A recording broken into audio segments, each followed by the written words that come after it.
Jeg hedder Trine Krebs, og jeg er formand for Landsforeningen Praktisk Økologi.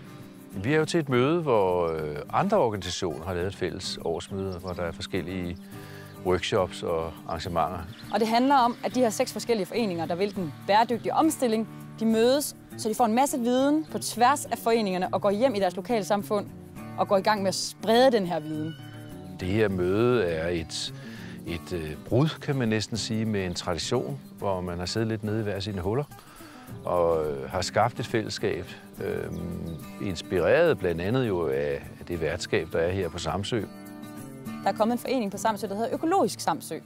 Den har på et år simpelthen samlet nogle af alle de aktiviteter, som alle foreningerne står for. Jeg tænker faktisk, det er jo midt. Det er sådan cirka midt i landet. Folk fra Jylland har nemt været kommet til, og folk fra Sjælland har nemt været kommet til. Fordi at der er jo alene. Men det kan man godt føle sig sådan, når man går der i hverdagen, og man er svært ved, når man laver udviklingsarbejde. Og så hjælper det rigtig meget, at man kommer 400 samlet, som tænker, wow, du har gjort det. Så kan jeg også give det et ekstra nyk, når jeg kommer hjem. Vi har simpelthen en glæde af at være sammen. Permakultur Danmark, Omstilling Danmark, Landsorganisationen for Økologisk Byggeri, Landsorganisationen for Økologiske Samfund, Økologisk Samfund og Landsforeningen Praktisk Økologi. De er fælles om et formål, der hedder virkelig bæredygtighed og bæredygtige mennesker. Og ja, trivsel og vækst. Ikke den vækst, som vi er vant til at høre om, men ja, måske en mere sand vækst.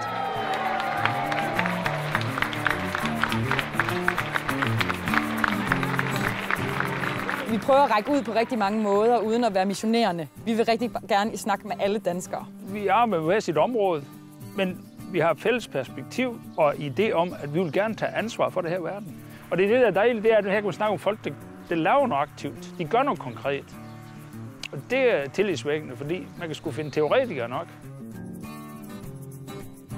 Der er 60 forskellige workshops her til mødet, og de handler om alt lige fra, hvordan kan du blive selvforsynet og have et økologisk dyrehold, til hvordan du bygger dit hus bæredygtigt økologisk med hamp eller med andre materialer, lige til tanker om, hvordan kan vi lave en bæredygtig økonomi, hvordan kan du selv gøre en forskel, alle mulige forskellige, og yoga, meditation, rigtig mange forskellige aspekter af livet, det store filosofiske del af livet, men også helt konkrete små hverdagsting.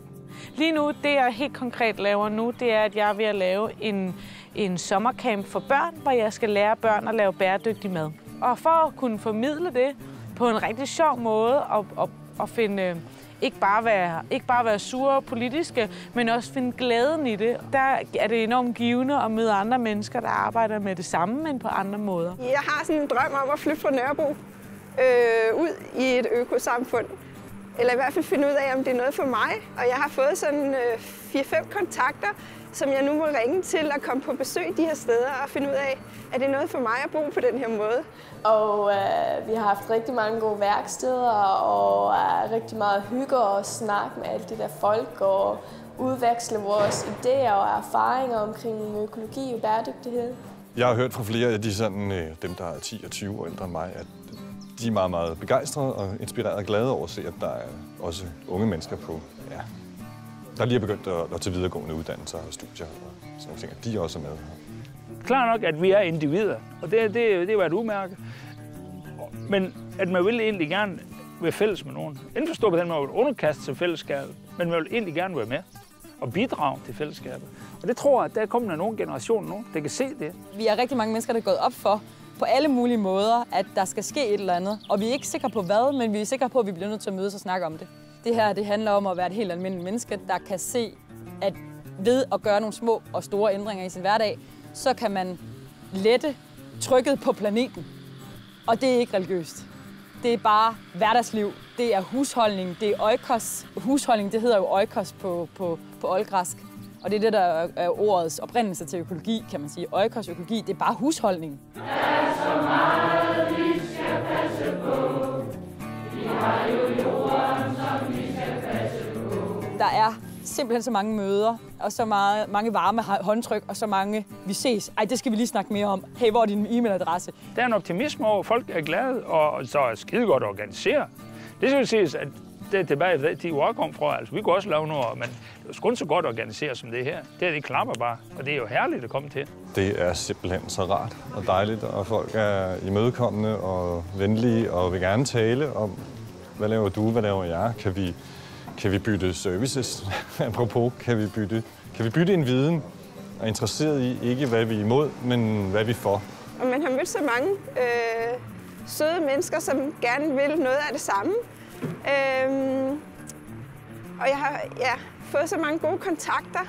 Og den der energi, der har været med 400 mennesker, som man ikke kender, men man føler, man er blevet venner med, det har været så fantastisk at opleve. Det vigtigste i alt det her, det er at sætte op på lystavlen.